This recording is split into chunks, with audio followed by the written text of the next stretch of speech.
চট্টগ্রামের সীতাকুণ্ডে 2 হাত হারানো অদম্য মেধাবী ছাত্র রফিকুল ইসলাম রাব্বি পা দিয়ে লিখে এসএসসি পরীক্ষায় জিপিএ 5 পেয়ে সবাইকে তাক লাগিয়ে দিয়েছে।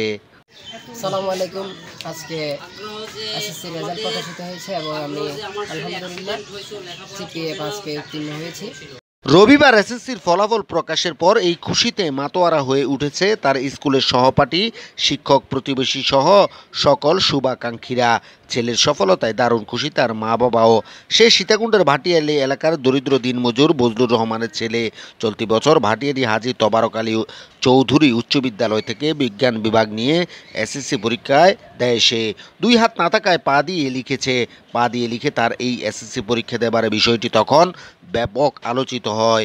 এর আগে জেএসসি পরীক্ষায় মুখ দিয়ে লিখে সফলতা পায় সে। মাশাআল্লাহ, আমার ছেলে জিপিএ 5 পাইছে, এটাই আমার কাছে, মা বাবার কাছে গর্বিত। আমরা স্কুলের ম্যাডাম স্যাররা অনেক সহযোগিতায়, তাদের শ্রমের তারা গাইড দিয়েছে, সেই হিসেবে মোটামুটি আল্লাহ দিলা আমার ছেলে পাশ করছে। রাব্বি জানান 2016 সালের 5 অক্টোবর 5ম শ্রেণীর ছাত্র রাব্বির জীবনে ঘটে যায় এক ভয়াবহ দুর্ঘটনা।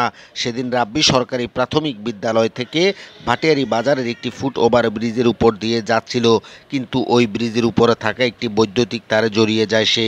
এতে তার 2 হাতে প্রচুর রক্তক্ষরণ হওয়ার পর স্থানীয়রা তাকে উদ্ধার করে চমেক হাসপাতালে নিয়ে যায়। পরে দীর্ঘ কয়েক মাসের চিকিৎসায় সুস্থ হলেও কেটে ফেলতে হয় তার 2টি হাত। এ ঘটনার পর সবাই ভেবেছিল রাব্বির আর বুঝি পড়াশোনা হবে না, কিন্তু অদম্য রাব্বি যে হার মানতে রাজি নয়। জীবনকে এগিয়ে নিতে সে মুখ দিয়ে লেখার পদ্ধতি চর্চা শুরু করে। এক পর্যায়ে মুখ দিয়ে লিখে ভালোভাবে লিখতে শিখে একের পর এক পরীক্ষায় সাফল্য পেতে থাকে সে। কিন্তু আরও এগিয়ে যেতে সে পা দিয়ে লেখাও আয়ত্ত করে। 8ম শ্রেণী পর্যন্ত মুখ দিয়ে লিখে সাফল্য পেলেও আরও দ্রুত গতিতে লিখতে পা দিয়ে লেখা আয়ত্ত করে রাব্বি। পা দিয়ে লিখেই এসএসসি পরীক্ষায় সফলতা পায় রাব্বি। আরও জানায়, মৃত্যু থেকে বেঁচে আসার পর থেকে তার মা বাবা, শিক্ষকবৃন্দ সহ আরও কিছু মানুষ তাকে প্রেরণা দিয়ে এগিয়ে নিয়ে যায়।